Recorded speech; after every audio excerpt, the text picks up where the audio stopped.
Welcome to Med-Surg Tutor, and in this video, we'll be discussing asthma. So, what is asthma? Asthma is a chronic condition causing inflammation and narrowing of the airways in the lungs. It causes the airways to be inflamed and narrow, making it hard to breathe. So, this is called bronchoconstriction when the bronchi and the bronchioles are inflamed. Here's a tip for you guys. Asthma is intermittent and reversible. So there's usually medications to help control and reverse the asthma attacks. What are some of the symptoms you may see?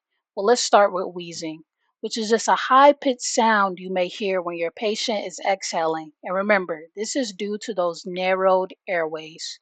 Shortness of breath. Well, if your patient's airways are narrow, they're going to have difficulty breathing, especially during physical activity or at night. Chest tightness. So your patient may describe it as something or someone squeezing or sitting on their chest. Coughing. You may notice that your patient is coughing. I want you guys to pay attention to the word triggers because sometimes these triggers can cause this coughing, and it's often worse at night or early in the morning, especially during exercise or exposure to triggers. Increased mucus production.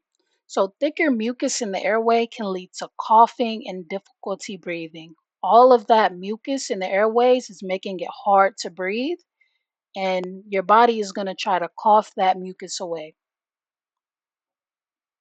Assessment. Some of the things that you may see with assessment is wheezing, cough, shortness of breath. Obviously, looking at your patient and observing those symptoms, asking them about the symptoms.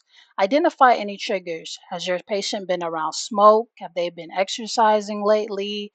Has the pollen been outside lately? Are there some allergens? Physical exam. You want to pay attention and see if your patient is using their accessory muscles to breathe. You also want to auscultate for wheezing and decreased breath sounds. When you use your stethoscope to assess those lung sounds, you'll hear that wheezing breath. Remember that there's bronchoconstriction going on because of that inflammation. And you also want to monitor for peak flow and oxygen. This is going to give you information that tells you that, hey, your patient is having such a difficult time that their O2 stats are low and that their peak flow is also low. So you want to collect all this data to make sure that you're assessing your patient with asthma correctly. Treatment. So we have medications, lifestyle management, and education. So in medications, we won't go too in depth with it, but we have rescue inhalers, which are the bronchodilators. These provide a quick relief, especially when the patient is having an acute asthma attack. So albuterol will be an example of a med. And then there's long-term control. Here we use the steroids. These help reduce inflammation, and here, for an example, we have fluticasone. Sorry, guys, I suck at pronouncing medications.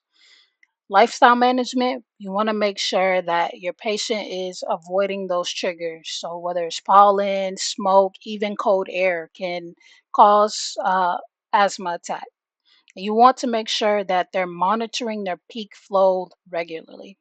As for education of educating your patient, you want to show them the proper use of inhalers and also having an asthma action plan. So, here at the bottom, we have a patient who's playing soccer. Obviously, he has asthma. So, you always want to plan for those asthma attacks and know when to seek emergency care. So, asthma can come with some severe complications. Status asthmaticus is one of the major ones. It's a life threatening attack unresponsive to treatment. So, imagine your patient is having what seems like an asthma attack. You give them these medications, but their body is not responding. This is deadly. And then we have respiratory failure, atelectasis, basically lung collapse, cardiac strain, so that right heart failure from the low oxygen.